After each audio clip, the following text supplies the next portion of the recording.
mengandung unsur maisir. Pertama, yang kedua ada unsur gharar dan juga ada unsur kedzaliman. Minimal 3 itu saja. Nah, agar dia menjadi halal, maka kemudian dilakukanlah akad takaful, saling menanggung, ta'awun, saling tolong menolong. Nah, tolong menolong ini dalam bentuk mengumpulkan uang 1 juta, 1 juta, 1 juta, 1 juta, 1 juta. Kemudian uang itu dikumpulkan, ini berarti ada 7, berarti ada 7 juta. 7 juta dalam 1 bulan. Kemudian kita sama-sama sepakat ya bahwasanya 7 juta ini akan diberikan kepada yang meninggal, yang sakit, yang kecelakaan. Oke, sepakat. Tapi jangan lupa, ya sepakat jangan lupa. Ini dipotong ini ya, dipotong biaya operasional ya untuk yang mengelolanya. Nah, kalau dasar seperti itu memang halal, gitu kan ya? Kalau begitu. Kalau seperti itu. Nah, yang kita rasakan kan satu tadi pokoknya antarodin nggak antarodin harus. Yang kedua tidak ada akad tersendiri untuk asuransinya ya? Ya tidak ada. Tidak ada. Asuransi itu bukan akad, dia jenis produk. Apa di situ tidak membutuhkan akad? Kalau dia insurance itu sebenarnya jaminan. Tapi jaminannya kemudian diambil dari uang dengan kerugian yang akan ditanggung oleh salah satu pihak. Sehingga kemudian itu dia menjadi haram. Ya kan? Kenapa? Karena tidak ada objek jual belinya, kemudian gharornya sangat kuat dan dari maisirnya itu kelihatan.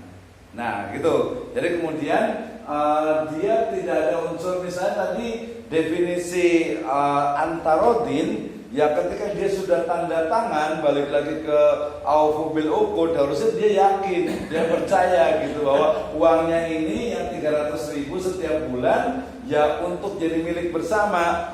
Nah, gitu kan? Nah, gitu. Jadi sebenarnya tidak ada masalah di sini gitu. Walaupun tadi karena ini problemnya sama seperti bank. Karena sumbernya itu bukan Islam gitu ya, akhirnya kemudian ya dipaksa tapi masyarakat memang butuh juga dan sudah terbentuk juga seperti itu. Nah, gitu. Tadi pertanyaan lebih spesifik. Ya, iya kenapa bank itu tidak asuransi ke bank? Iya kan kita misalnya mengajukan pembiayaan. Bank, iya betul. Di pembiayaan itu selalu ada asuransi yang betul. Itu semuanya kan sifatnya kayak memaksa. Betul. Tidak ada penawaran, tidak ada tawar-menawar. Tapi ya tadi di syariah pun itu seakan-akan memang jadi halal aja gitu. Iya, kalau di bank betul, memang itu bagian dari aturan dan salah satu dari prinsip prudensialnya itu, sehingga mereka itu ya tidak mau rugi gitu ya. Termasuk juga sebenarnya di perbankan syariah. Makanya ini juga salah satu masukan seharusnya. Jadi ketika memang asuransi itu menjadi opsional gitu kan, jadi pilihan ketika nasabah itu tidak mau pakai asuransi, ya enggak, misalnya saya pernah akad rumah gitu kan, mau pakai asuransi atau tidak? Oh, ada pilihan, tidak gitu. Berarti saya tidak menggunakan itu. Seharusnya seperti itu. Kemudian juga ya akad asuransi ini juga memang perlu dijelaskan, jangan hanya mengikuti, termasuk juga asuransinya misalkan ya asuransi yang memang dia base-nya itu juga syariah gitu ya. Kalau uang itu tidak terpakai, Pak, itu hak mutlak dari pengelola. Ya tidak, justru definisi akad di awalnya seharusnya itu adalah milik bersama bagi yang berakad di situ. Iya. Pengelola dia hanya mendapatkan fee seharusnya gitu. Tapi ada mereka kemudian dikelola ya. Tadi berangkatnya karena berangkat dari bisnis masih ke bawah gitu. Seharusnya, makanya saya bilang saya lebih mendukung kalau asuransinya itu takabulnya adalah komunitas, jadi jelas gitu kan ya. Pernah kita praktekkan juga asuransi itu di satu perumahan gitu ya. Kebetulan ya Ustadz yang punyanya itu, jadi dibuat asuransi kebakaran ya. Jadi di cicilannya itu dimasukkan 300.000. Tapi kalau mamanya kebakaran itu langsung diganti baru gitu gitu ya. 300.000, satu perumahan lebih mudah lah ya, sekitar 100-150-an gitu. Nah, ketika sudah selesai semuanya, maka kemudian uang itu diserahkan kepada mereka untuk dijadikan fasilitas umum.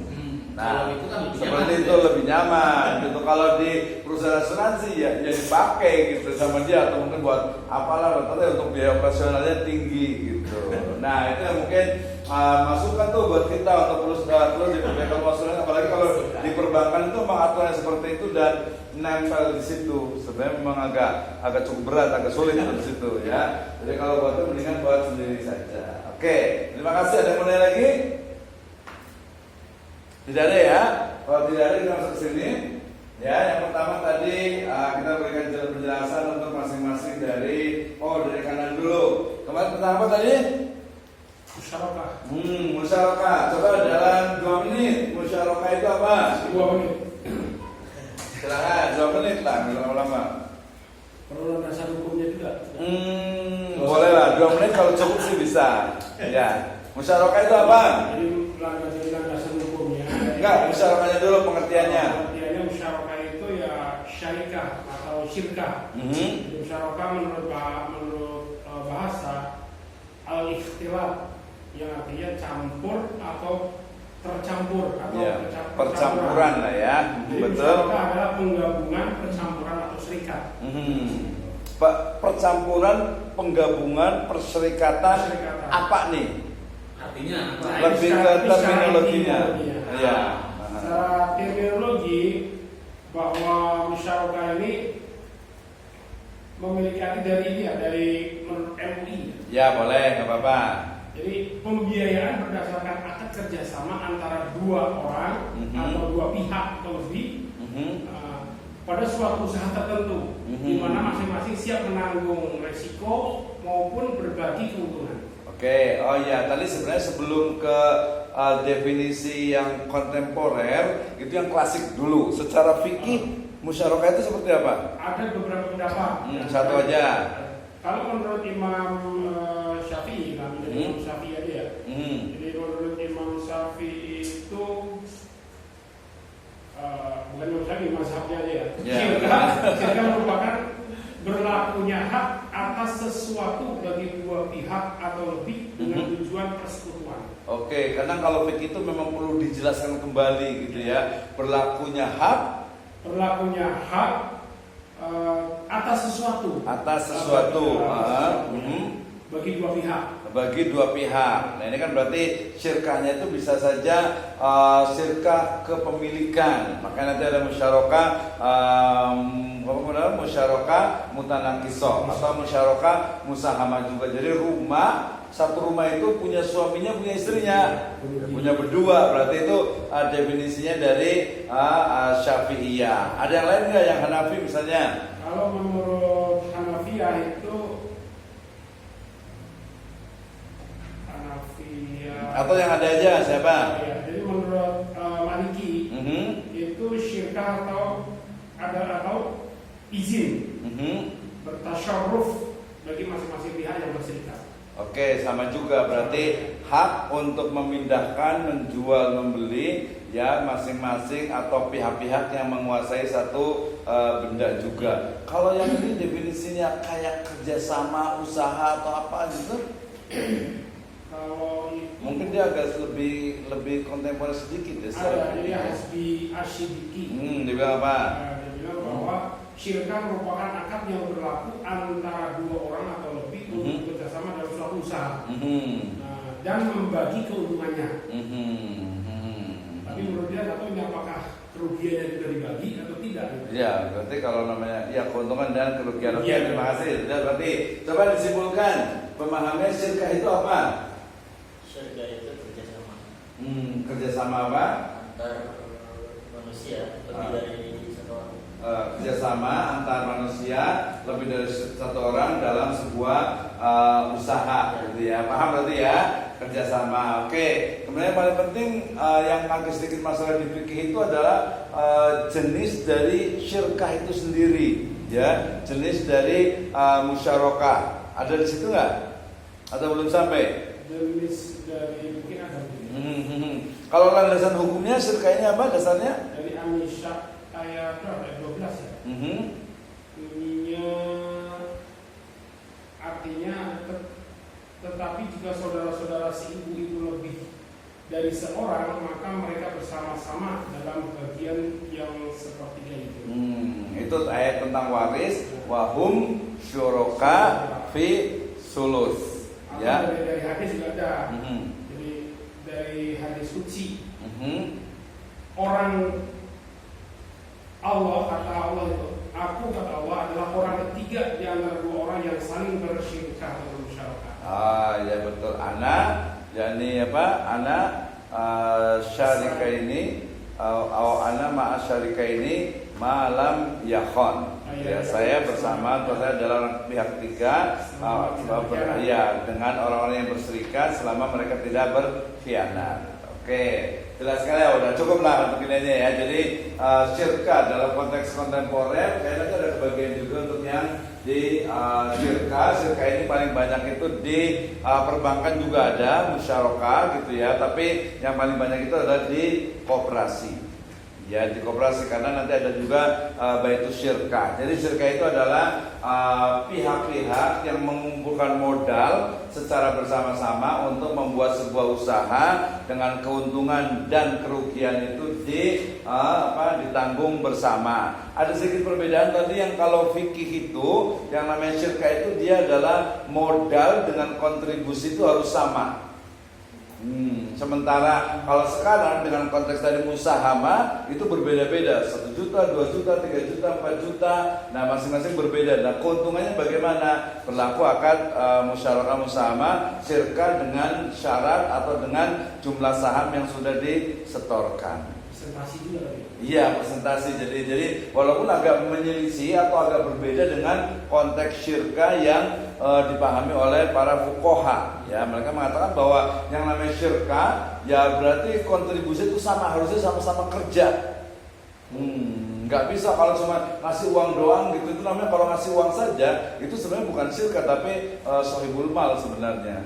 Ya, itu di klasiknya, tapi di kontemporernya ya boleh dibolehkan. Jadi musyarakahnya ada orang lain yang mengelola atau pihak lain yang mengelola.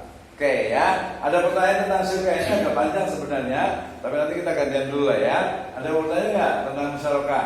Kalau di bank tentu seperti apa Pak ya?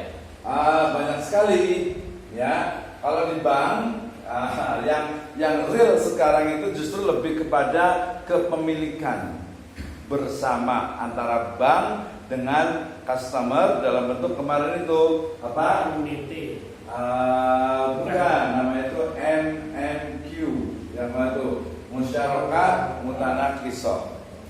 Saya nasabah customer mau beli mobil nih, harganya 10 juta. Kemudian saya hanya punya uang 10 juta dari 100 juta ya. Saya beli mobil 100 juta, harganya 100 juta. Kemudian saya punya uang 10 juta. Nih bang, saya punya 10 juta.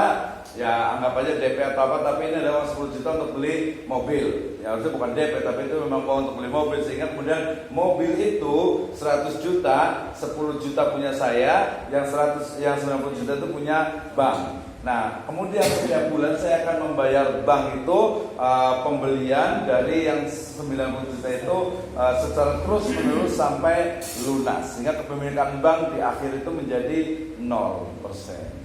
Itu musyarakah mutanakisah yang paling banyak itu di perumahan dan kendaraan. Ya, kalau yang sebelum ada MNQ, ya musyarakah itu diterapkan pada biasanya itu adalah bisa juga di tabungan, karena kan uang bank itu uang nasabah kan banyak dikumpulkan jadi usaha, harusnya itu, tapi mekanismenya tidak berjalan sehingga lebih banyak menggunakan mudharabah.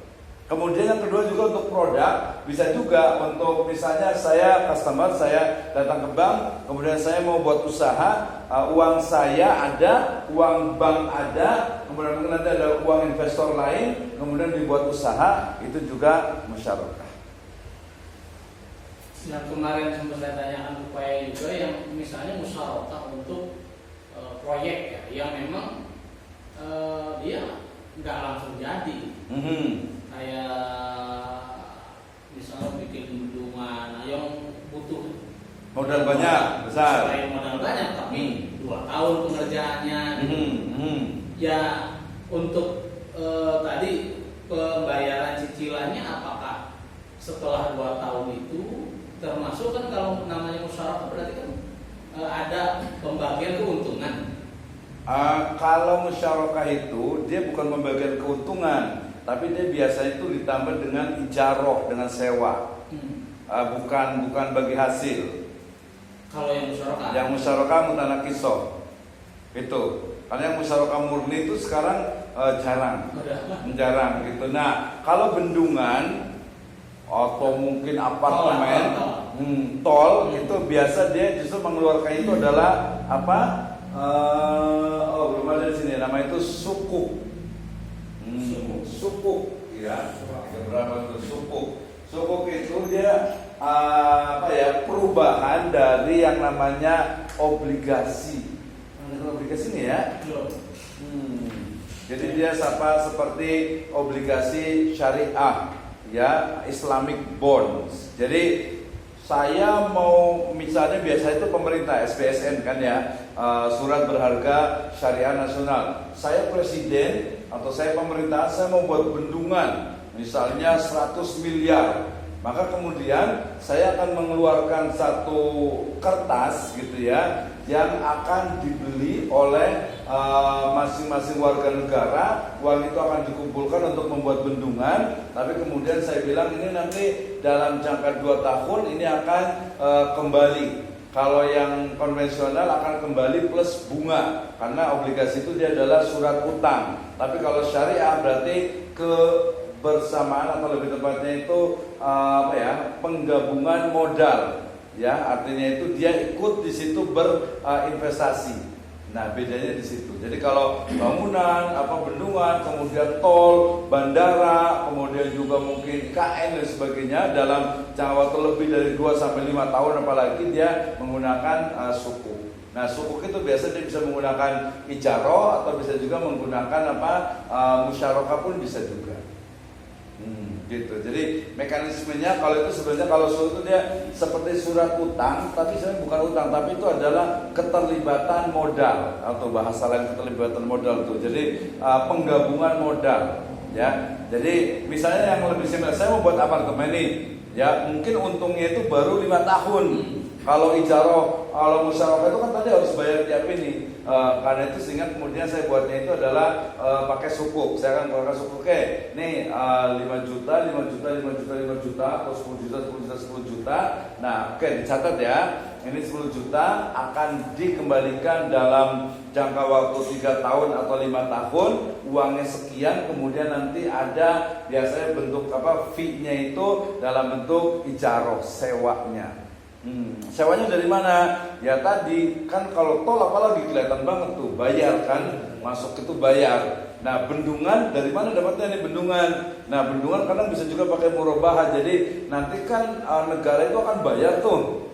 Nah, bayarannya itu berarti nanti ditambahkan dari jumlah yang ada. Jadi misalnya bikin bendungan itu tadi 100 miliar, gitu kan ya. Nah, nanti pemerintah bayarnya bukan 100 miliar, saya mungkin bisa menjadi 150. Nah, sisanya itu nanti dibagi ke masing-masing yang punya surat berharga itu sukuk gitu.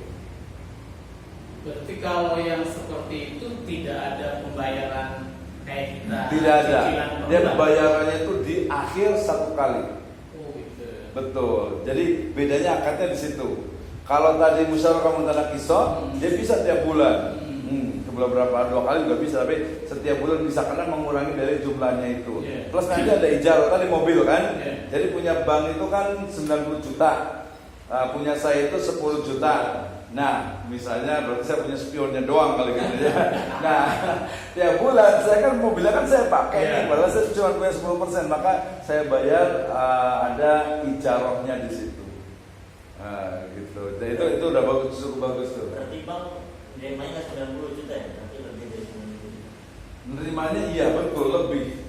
Iya kan dia ada ijarah tiap bulannya, ada sewanya. Nah, sewanya itu dia akan turun terus sampai habis, sama seperti kepemilikannya. Nah, kalau yang kritis sih, kalau di level S2 sih emang harusnya kok bisa ya gitu ya.